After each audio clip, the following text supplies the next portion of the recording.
وبعد فقد قال الله تبارك وتعالى في محكم التنزيل بعد أعوذ بالله من الشيطان الرجيم بسم الله الرحمن الرحيم والعصر إن الإنسان لفي خسر إلا الذين آمنوا وعملوا الصالحات وتواصوا بالحق وتواصوا بالصبر.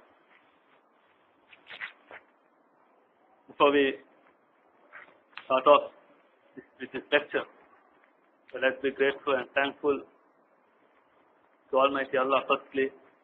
His brothers have organized this program with a far-sighted vision for the betterment of the Muslim youth. It's not only restricted or constricted to the Hiwala or this Mahalla alone, but rather the maqsad, the niyat behind these programs, inshallah, which are going to be held in future as well, is for the betterment of our Muslim youth, so that they will have a brighter future. They will turn out to become great leaders, as the Sahaba radiallahu anhum, and as the youth which the history has produced in Islam. So, generally, this talk is going to be like, it's not a bayan, but rather, this is a muzakara, where we would discuss about our own situation, about our own halat related to our deen and Islam. So, to start off with respected brothers, just right direct to the topic. The topic was given as the focus on the youth. You see, Allah Rabbul Izzat has created man in such a way that every human being, whether he likes it or not, who comes to this world, has to pass different phases and different stages in life. So there was a time in our life, all of us were infants, or they call us babies, and we were dependent on someone. We had legs, but we couldn't walk. So we had hands, we couldn't use those hands for any needs. We had mouths, but we couldn't talk. But gradually, when days passed, months passed, what happened in our life? We started to crawl with the legs which we got. As time passed by, we wanted some support to walk. And even further, what happened later on, we had the strength to walk on our own. And gradually, little by little, man progresses day by day. And there is a station or there is a junction where he's going to be a youth, and after some time, whether he likes it or not, he's going to face that old age. In Arabic, there is a couplet which says, there was an old man, very old man, he was passing by the youngsters, young boys, who were playing in the street. So this man had a hunchback, he was bent, it was almost as he was bowing. So one of the young boys, he said, look at this old man. Hey uncle, how did you get this back? From where did you get it? From where did you buy it? So this old man is very wise. They say, more you are old, you have more wisdom. So this old man replied, oh my son, you are asking me from where did I get it? Don't worry, one day there will be a time in your life that you will get it free without any charges. So that is the old age. So youngsters, Allah Rabbul Izzat has given us that ni'mah of youth. So the focus of this short muzakara is that just a thought provoking one. Just want to think about our own self first, so that we could spend our youth productive. In Islam, and according to most of the Aimma, youth is considered to be an age till a man reaches 40 years in his age. So till a person reaches 40, he is considered to be a young boy. That is why we see the Anbiya alayhi salatu wasalam, they were given prophethood, except for a few. There is an exception. But most of the Anbiya, they were given the prophethood only after they reached 40 years. That clearly proves that a person matures completely at the time of 40. Allah mentions this in the Holy Quran as well in Surah Ahqaf, where a man's total maturity is when he attains 40 years in his age. So many of us here are less than 40, so we could put ourselves into that list. And so respected brothers, as I already mentioned, we have been created in such a way that the initial stages in our life, we were very weak. as time progressed, we became very strong. And there's going to come a time we are going to be weak again. So currently we are at a situation where we are strong, we have got good intellect, we have got good ideas, innovative ideas, we have got so many talents. Everything is at its top, at its peak when we are youngsters. So when we are at this age, we have this ni'mah of Allah subhanahu wa ta'ala. But the problem we confront, or the problem with the youth of this zaman confront, is on using this intellect in the correct way. Using this talent in the correct way. They have not been guided in such a way that they could use these talents in the proper way and make their future perfect. But rather we find youth, they have started to waste their time in such activities which are not going to be beneficial for him, even while he's youth or after he attains his old age. So with that frame in mind, respected brothers, we have to think about our own self. Currently, what are we doing?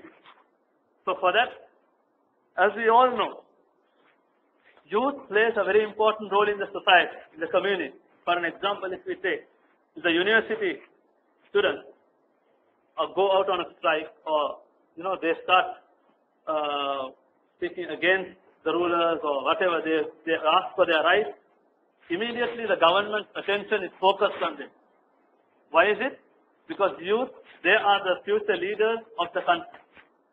If there is a drop in the youth production in a proper way, the country's future is going to be in danger. Because the leaders in future, if they are not liable or they are not suitable to become leaders, if they become leaders of a particular nation, it is going to turn out to be a land where there will be bloodshed and there will be war. So for that, the government of any country always focuses on the education of the youth. They are prepared to grant them free education. Universities are granted, scholarships are granted. Why? Because they want the betterment of the youth, so that the country could gain that benefit when that young boy becomes a senior in the country. So respected brothers, when you see the important phase in our lives, the youth, Nabi Akram sallallahu alayhi wa sallam has mentioned many ahadith related to this. One hadith which comes to mind is Ash-Shabab Shu'batun min al-Junoon. Nabi sallallahu alayhi wa sallam said, youth, that age, it is a type of madness a child lives in. When a man is in youth, he lives a life on his own, a carefree life. He is mad, he loses his focus on his studies, and he becomes crazy on his mobile phone. He becomes crazy on his laptop, in internet, his social activities, his social behavior. He focuses on something which is not at all relevant to him, but he thinks that is his goal. That is his aim he has to achieve. So we see when we ask the elders or seniors, when they were young boys, about 13, 14 or 15, that age, we see every boy has got a madness. Some, they are bothered decorating their bicycles. That's all no. Some, they are bothered about getting the latest mobile phone. Some, they want to get the best specifications for their laptop so that they can make it suitable for gaming. Some, they have got fond of latest cartoons, our youth. No, they want to watch the latest cartoon. It means that they have achieved something in that stage. So different youth have got different madnesses, and that youth is an age where this madness comes to mind. Every human being gets it. That is the nature which Allah subhanahu wa ta'ala has created. So regarding this, another hadith which comes, Inna Allah la ya'jubu bin ash-shabi laysat lahu sabwa. Nabi Akram sallallahu alayhi wa sallam said, Allah subhanahu wa ta'ala is surprised. Allah subhanahu wa ta'ala is amazed by looking at a youth who hasn't got passion in him. Allah subhanahu wa ta'ala is amazed at a boy who hasn't got passion in him. It means a person is devoid of all this and he is busy worshipping Allah, total in devotion. When Allah looks at a youth, a young boy like that, Allah is amazed. Because the nature of that boy is to spend time in some other place, whereas this boy finds time inside the masjid. He finds time to sit in gatherings where Allah and Rasul is mentioned. So, it is amazing, it is surprising. So respected brothers, each one of us should become youth who will be nurtured under the ibadat of Allah subhanahu wa ta'ala. In another hadith, Nabi Akram sallallahu alayhi wa sallam said, on the day of Qiyamah, when there will be no shelter, no shadow, except for the shade of Allah subhanahu wa ta'ala, Allah subhanahu wa ta'ala will readily grant the shade of His to the young boy who spent his life, his young age in the ibadat of Allah subhanahu wa ta'ala. The young boy who used to frequent the Masjid, the young man whose heart was connected to the Masjid, Allah Rabbul Izzat is ready to grant that boy the Dharus, his shade on the day of Qiyamah. As we all know, the sun is going to be a mile away from us. But at that time, why does Allah Rabbul Izzat need to grant this young boy this shade? Because that was the age when that boy found it difficult to stay in the Masjid. That boy found it difficult to wake up at night and stay in tahajjud.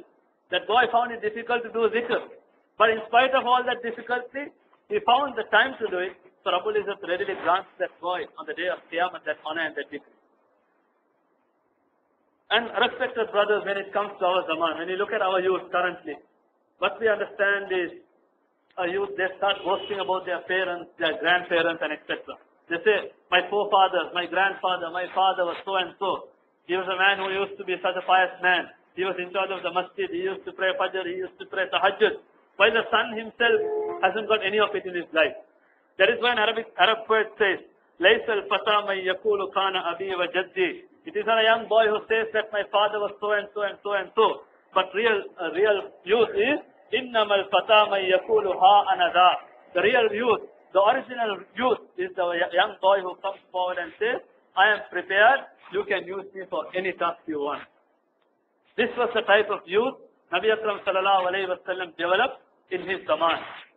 The youth in that zaman, they were to that extent, they were ready for any taqaza, any need of deen.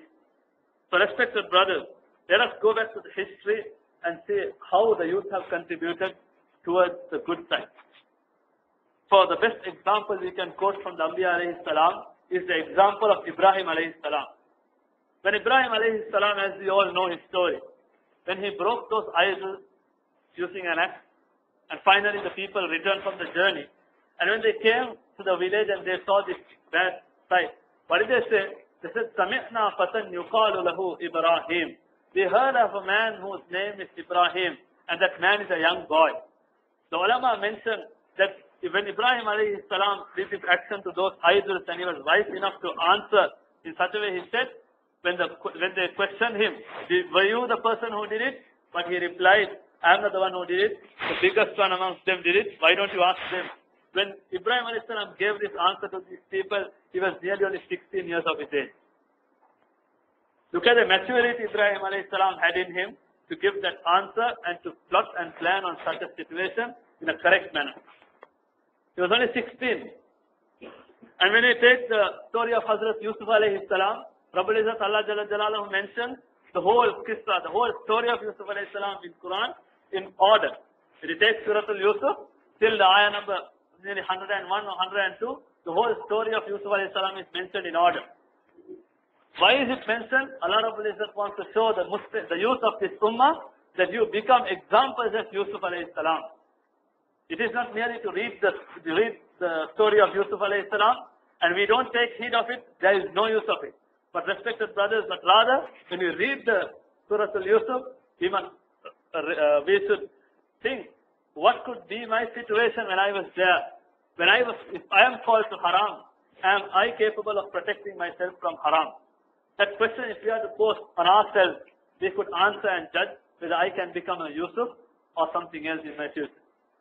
So respected brothers, when you take the life of the Sahaba radiallahu anhu, the youth of the Sahaba, the companions of Nabi Akram sallallahu alayhi wa sallam, the best example, there were many, but I would like to quote two of them.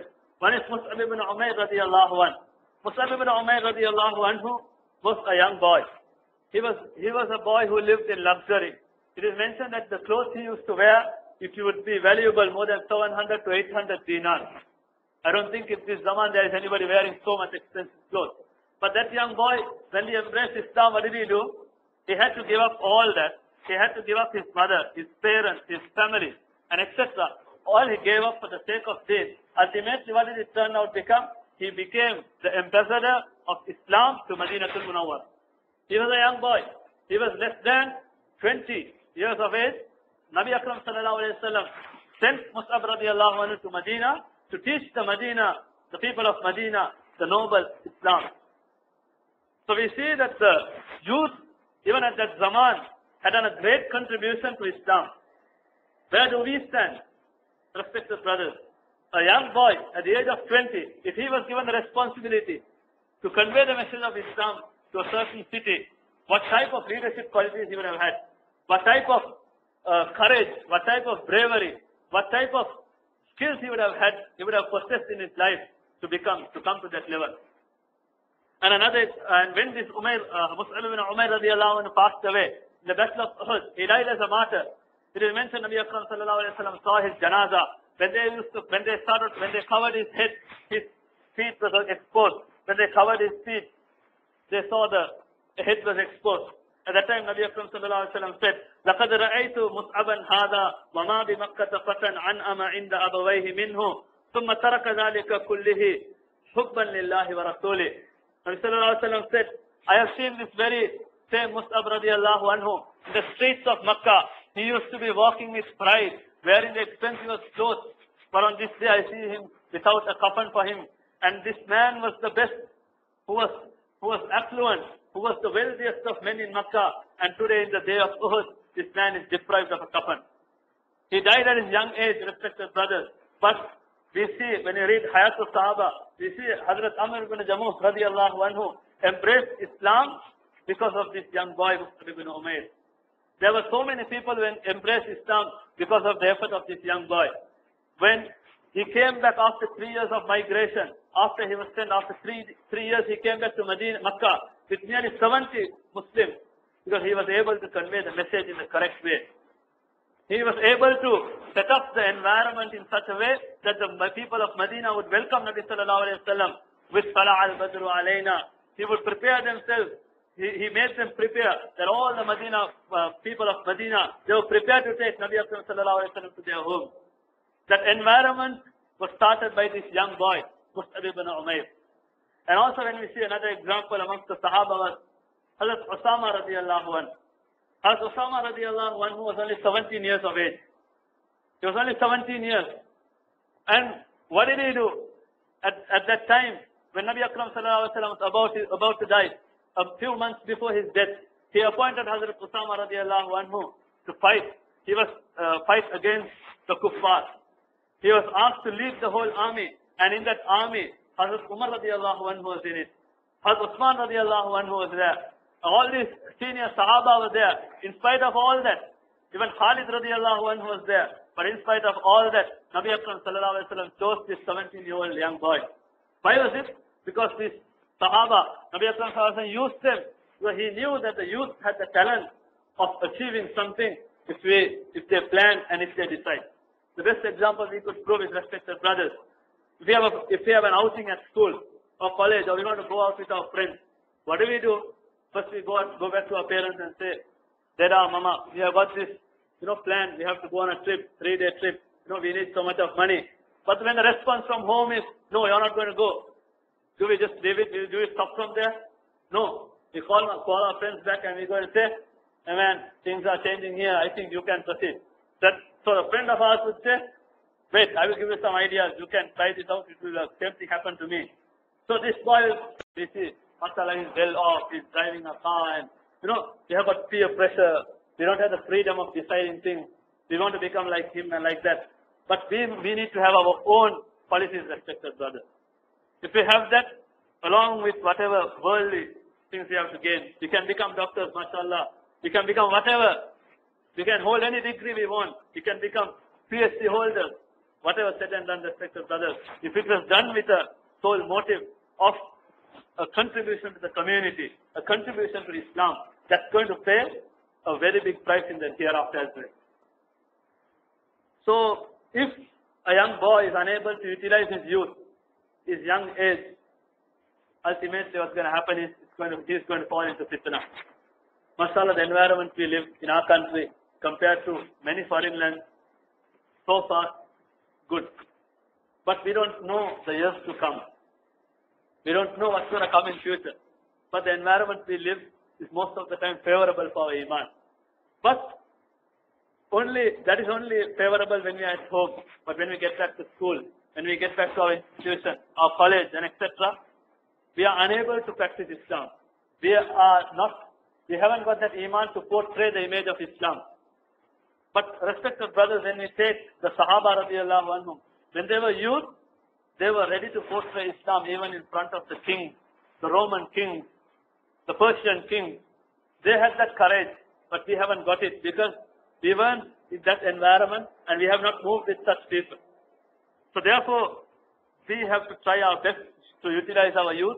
If not, when that age passes, when we pass around 25, 26, to come back to the track where Allah and Rasul love, it's going to be very tough.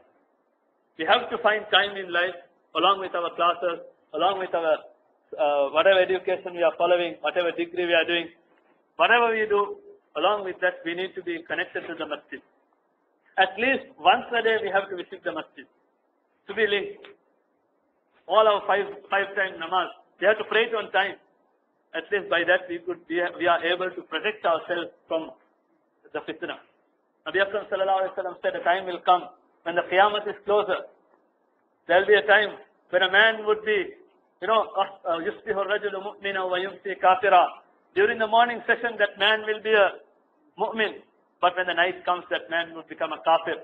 And the other way as well, he said, the time will come when my ummah, there will be people who would be mu'mins in the night, but when the morning comes, they will be kuffar. Because they will be ready to sell their deen. They are ready to sell their deen for the cheapest worldly gain. Respected brothers, to protect ourselves from that, maybe we have to go further in our studies, we have to go further in our education and etc. We have to become ambassadors of Islam. We have to become those who would portray the image of Islam. And also, finally, to conclude with, daily, each and every Muslim should progress in his life. For an example, if we take a person opens a shop today, a boutique, and after 10 years his friend comes to visit him. He says, hey man, what's wrong with you? You're having the same shop? Didn't you open another new one? He said, no, this is fine. Does anybody in the world call him an intelligent man? No.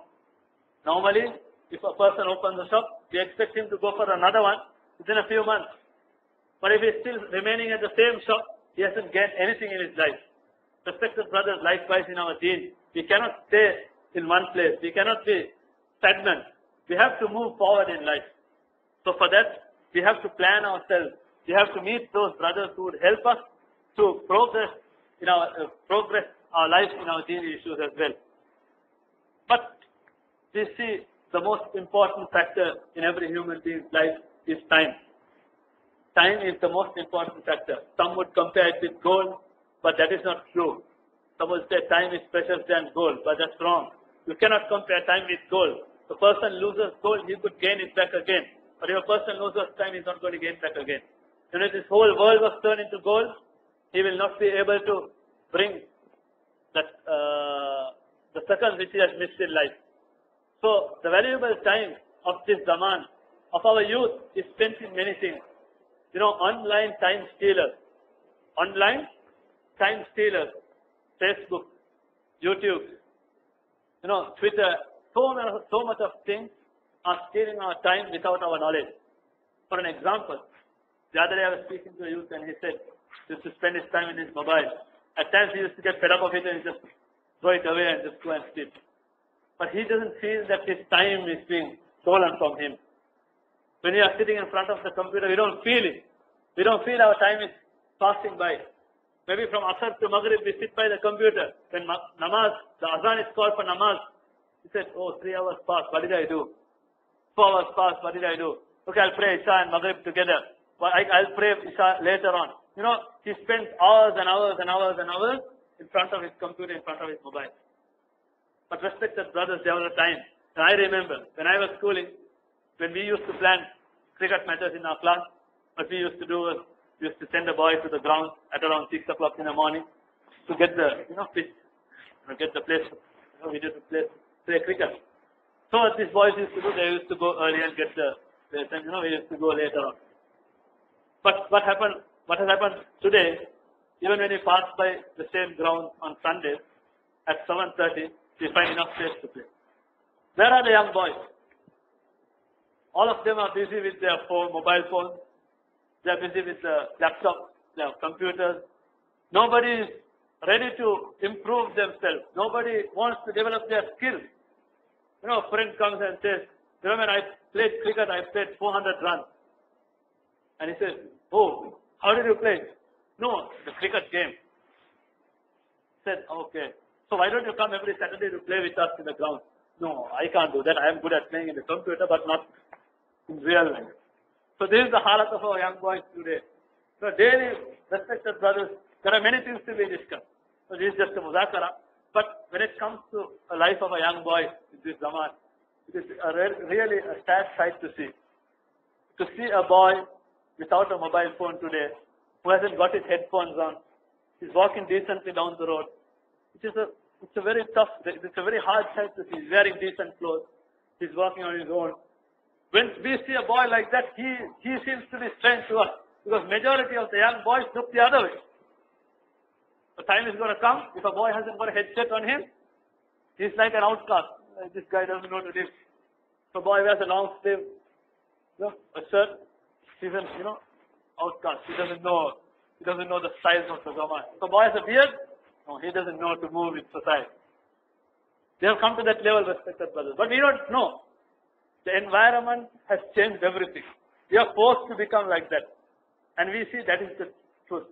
We see when our elderly people, whoever is here, we ask them, there was a time, I'm no offense to anybody, but there was a time that I remember when we used to wear t-shirts and stuff, our grandparents used to scold us. They used to say, what is this clothes you're wearing? This is for the guys who are not educated. These things shouldn't be worn by people who are, they have respect in society. But now, if a person wears a shirt, we look at him in another way. Why does he wear it like this? Maybe for the masjid he wears. If a person wears a t-shirt, he looks, this is the style you have to follow. So things have changed. If a person has a decent haircut, for an example, when the old people look at us, fights and, all those hairstyles, they look at this man and think, what's wrong with him? They were current shock or something's gone wrong with him. But if a boy has a decent haircut in this zaman, they think, you don't know style. You don't know the latest haircut. So this boy was afraid, nobody wants to move with me, so I have to change myself. So the boy who had good manners in him, good morals in him, was changed. So respected brothers, this is just a thought-provoking thing. Half an hour was taken. So Jazakallah khair for listening to this. And also finally, as a human being, to progress in life, he has got 4 segments. So far, 4 issues which play a very important role for his development. So one is the mind. So each and every person should develop his mind. How does he develop his mind? The best example, which a Sheikh from Saudi, he mentioned in his book, he says 2 boys or 2 human beings. One is bothered watching the latest movies and whatever is useless. This boy wants to get all the latest stuff and he spends his time in front of the TV. There's another boy, you can call it B. He spends his time listening to useful stuff. He watches what is useful. He listens to debate. He listens to all that stuff which will improve him, develop him. So out of these 2, after 10 years time, when we move with the first man, like first boy who spent his time totally in front of the computer or TV or whatever, do you see a development in him? Do you see that he has improved? No, he's going to look even more tough, because he was 10 years back, now he's 30, but still yet he behaves like a boy who is 20 years old. So nobody will want to move it. But the same guy, the same boy who was Mr. B, he spent his time in a very useful manner, in a constructive way. After 10 years time, there will be people around him who want to seek his advice. So whom do we want to become? Nobody will want to become Mr. A, because that's going to cause big problem for our future, but rather Mr. B. So each one of us should think of how we could improve ourselves. Maybe we are studying at college, we could do more reading. We could improve ourselves, our knowledge, spend our time in libraries and etc. That would improve our mind. So that will develop. So also we should be always focused about our physique, our bodies. Doing some exercise, playing at the ground, not cricket on the mobile or the computer, but cricket live. We go there, we fall, we bowl, we bat, we get out. You know, a boy who is used to that type of habit, like he has that in him, he is ready to accept defeat in life. Boy who plays in, like, if we take the psychology of a boy playing in front of the computer, always most of us like to use the cheat code. The son, he uses, you know, all the catches will be dropped. So he uses some code there. Every ball should go out of the ground, 6. So he wants 6 sixers for every over. So this boy, when he grows up, do you think he will have the mentality of accepting defeat? No. But a boy goes live and plays in the ground, you know, he will have all these fights. No, that's a no ball. No, it's a white. No, we lost the game. No, next match we are going to win. When that type of mentality comes, automatically he is developed to accept defeat. So he is molded in both ways. It is plus good for his mind and as well for his physique. And also, respected brothers, we should not forget about our soul. Because Allah Rabbul Izzat, every man is considered to be a man only if his soul is sound and fine. You know, for an example, when you drive down the road, suddenly somebody jumps the road, nobody calls him human being, right? A human being, what are you doing? Nobody tells that. Some other words are going to be used. We will be calling him by the name of an animal. We will be calling him some other name. Why is it? Because the act you did is not what a human being does.